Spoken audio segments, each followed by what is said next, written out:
FHA Short Sales. Hey, Mike Rigley here, default advocate, distressed property expert, and your short sale specialist here.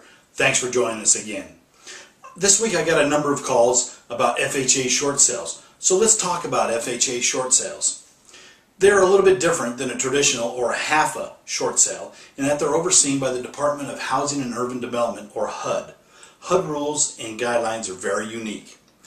The HUD program is known as the Pre Foreclosure Sales Program, or PFS for short. And the general guidelines are the short sale must be an owner-occupied sale or have been vacant for less than 12 months if a move was required by the borrower.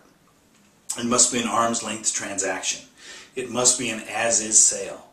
HUD will allow 1% seller credit to the buyer's closing costs if the buyer is getting a new FHA loan.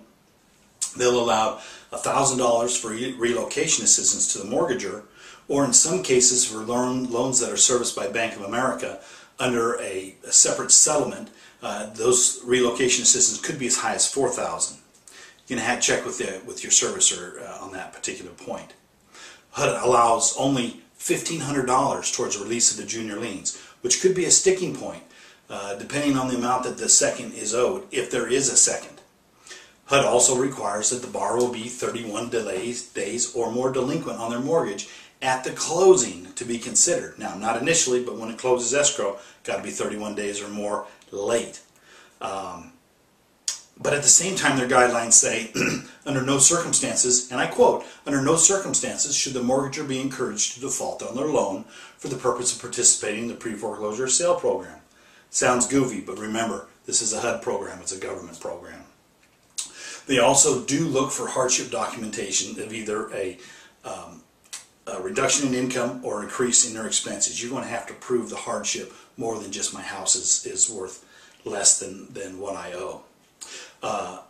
It also has an odd format for accepting the short sales. If the offer is received within the first 30 days of the program, then they require a net of 88% of fair market value. 86% between 30 and 60 days, and if the property is on the market 60 or more days, then they require 84% of fair market value as their net to approve the short sale. Now, nearly every short sale is different, and so it's always best to review your particular situation in person. Also, to get a better idea of when your home will be worth what you owe, log into www.shortsaleandloanmod.info for a free estimate, or call me today for a free no obligation consultation, or for just to chat about the latest short sale information. Call me today, sleep better tonight. You'll be glad you did, and thanks for joining us.